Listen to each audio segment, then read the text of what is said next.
Alors du coup, il y avait une autre question que je voulais te poser, c'est par rapport à tout ce qui est relationnel, parce que c'est quelque chose que tu fais et que tu expliques très bien. C'est quoi le conseil que tu donnerais à des personnes qui sont célibataires, notamment pourquoi pas plus des hommes, on peut parler des femmes aussi, hein. Peut-être tu vas vouloir segmenter, peut-être pas, je te laisse gérer la chose. Ok, Conseil pour les célibataires qui veulent se mettre en relation, qui veulent trouver l'amour, qui veulent être avec quelqu'un. Qu'est-ce ok. que tu dirais?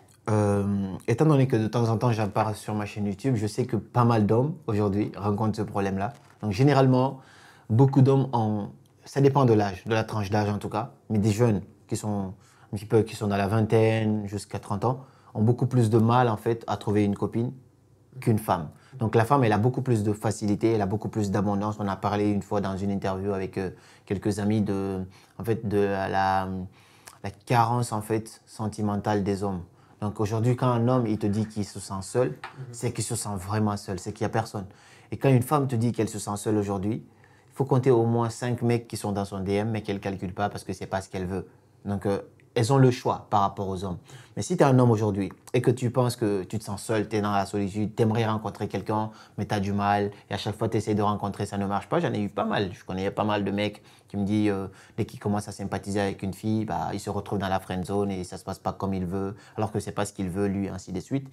Moi, je te dirais tu as parlé d'un truc tout à l'heure, travaille sur ton jardin et fais en sorte que les papillons viennent, tu vois. Et ça se passe comme ça exactement dans les relations aussi. Parce que si tu es tout le temps à la chasse et que tu vas vers les filles, mais ça ne marche pas à chaque fois, la folie, comme le dit Albert Einstein, c'est de continuer de faire la même chose et s'attendre à des résultats différents. J'ai fait ça une fois, deux fois, trois fois, quatre fois, cinq fois. Ça ne donne pas les résultats que je veux. Qu'est-ce que je fais? Je change de stratégie. J'essaye de voir les choses autrement. Je m'y prends autrement. Donc, comme ma stratégie ne marche pas, alors je me pose des questions. Qu'est-ce que je peux faire d'autre? Au lieu de passer mon temps à courir après des femmes, essayer de draguer n'importe comment parce que là, tu n'es même plus… Il y a certains, ils n'ont même plus peur en fait. Il n'y a pas cette timidité-là. C'est juste que ça ne marche pas parce qu'il y a un problème. Donc, si ça ne marche pas, c'est qu'il y a un problème. Et quand il y a un problème, tu travailles sur toi. Tu travailles sur ton jardin. Tu fais en sorte d'embellir ton jardin. Et comme ça, quand un papillon vient, le papillon, il va venir lui-même parce que le jardin… Il veut rester dans le jardin. Il veut rester dans le jardin. Et quand il vient, il veut rester. Mais par contre, quand tu sais parler aux femmes et que tu sais les aborder et tout, mais que tu n'as pas ce qui les attire, tu n'as pas ce qui les donne envie de rester, c'est normal que tu te retrouves dans la friend zone. Qu'est-ce que je donnerais comme conseil très concrètement?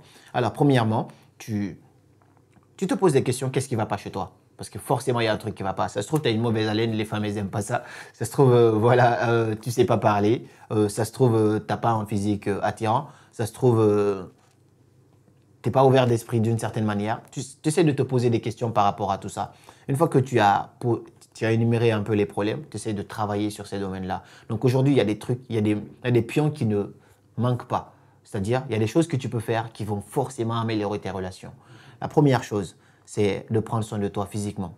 Donc le physique, on ne peut pas mentir, ça ne peut pas être un désavantage si ce n'est pas un avantage. C'est toujours un avantage. Donc, si tu penses que tu as un physique aujourd'hui qui n'est pas forcément attirant et que quand tu t'habilles dans des vêtements, ça te prend moins, travaille sur ton physique. Ça ne coûte absolument rien aujourd'hui d'aller à la salle de sport. Donc, je vais à la salle de sport, je commence à travailler sur mon physique, je me crée une habitude saine et j'essaie de prendre soin de moi, de faire en sorte que…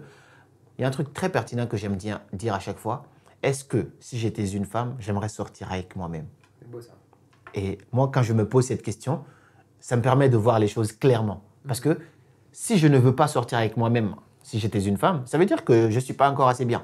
Donc, je vais au sport, je me regarde dans le miroir, je me dis « Waouh, t'es vraiment pas mal ». Et à partir du moment où je peux me dire ça, c'est que je sais qu'une autre femme pourrait dire aussi la même chose parce que je me mets à la place de la femme, je me dis « Là, ça va ». Donc, je travaille sur mon physique. Je travaille sur mes finances parce que si tu veux avoir des dates, il faut assumer après. Si tu invites une femme au restaurant… tu ne vas pas l'inviter pour la première fois au restaurant et tu la laisses payer. Donc, c'est mort après. Donc, il faut que tu sois assez bien financièrement pour pouvoir l'inviter au restaurant et assumer ça. Donc, il faut que tu travailles sur tes finances. Tu ne peux pas te contenter. Peut-être si tu as un bon boulot et que tu as un bon salaire, il n'y a pas de problème. Moi, j'ai absolument rien contre le salariat en vrai. Contrairement à d'autres entrepreneurs qui pensent que tous les salariés, c'est de la merde. Absolument, je ne vois pas les choses comme ça. Je pense que tout le monde n'est pas fait pour faire la même chose. Mais si tu as un petit projet sur lequel tu travailles qui commence à te générer de l'argent, un revenu, un statut, ça, c'est beau. Et toutes les femmes ont besoin de sécurité. Elle a besoin de savoir que cet homme avec qui elle veut sortir s'assume, il prend soin de lui, ainsi de suite. Donc, tu prends soin de ton physique, tu prends soin de tes finances. Si tu peux élever ton statut social, ça, c'est encore mieux. Par exemple, aujourd'hui, on est dans un monde connecté. Quand tu dragues une fille, qu'est-ce qui se passe pour la première fois? Elle ne va pas te donner son numéro, elle refuse. Elle te dit, ouais, prends mon Insta. Ok, je te passe mon Instagram. C'est différent. Si j'ai un Instagram où j'ai des photos éclatées ou qui ne vendent pas en fait mon image, parce qu'aujourd'hui c'est du marketing, même des relations. Si je ne sais pas me vendre sur les réseaux, bah, si je lui passe mon Instagram ou qu'elle me passe son Instagram, elle va directement faire le FBI. Elle va aller fouiller, regarder un peu. Si tu ne lui plais pas, zap. Elle ne va même pas répondre à ton message. Donc, tu prends soin de ton Instagram. Tu n'es pas obligé d'être influenceur, mais au moins les photos que tu mets, que ce soit digne de toi, même s'il n'y a pas beaucoup de photos, même s'il n'y a que 2, c'est comme ta pièce d'identité aujourd'hui que tu donnes à quelqu'un. Donc, la personne peut regarder et avoir une idée de toi, de qui tu es. Donc, moi, je te donne mon Instagram, tu vois, oh, il est pas mal quand même, il est suivi par tel nombre de personnes. Ça veut dire que c'est une personne importante. Ça fait une preuve sociale et elle va se dire, sans moi, et lui, il vit quand même. Parce que c'est très dangereux. Ce qui ne va pas avec beaucoup d'hommes qui galèrent aujourd'hui dans les relations, c'est que quand tu dragues une fille et que tu lui fais comprendre que tu as vraiment besoin d'elle, les gens n'aiment pas les gens qui ont besoin d'eux. Parce que quand une femme, elle sait que tu as besoin d'elle pour vivre, pour pouvoir être heureux, pour être bien, elle n'a pas envie d'être avec toi. Parce qu'elle sait que toi, elle va combler un besoin. Mais par contre, si elle sait que qu'elle soit là ou qu'elle ne soit pas là, toi, tu seras bien, tu vas avancer, tu vas trouver quelqu'un d'autre, et bien directement, elle se dit que tu as un challenge quand même. Donc, elle a envie de montrer qu'elle est à la hauteur de ta vie. Donc, il faut qu'elle elle se dise que toi, tu es en challenge.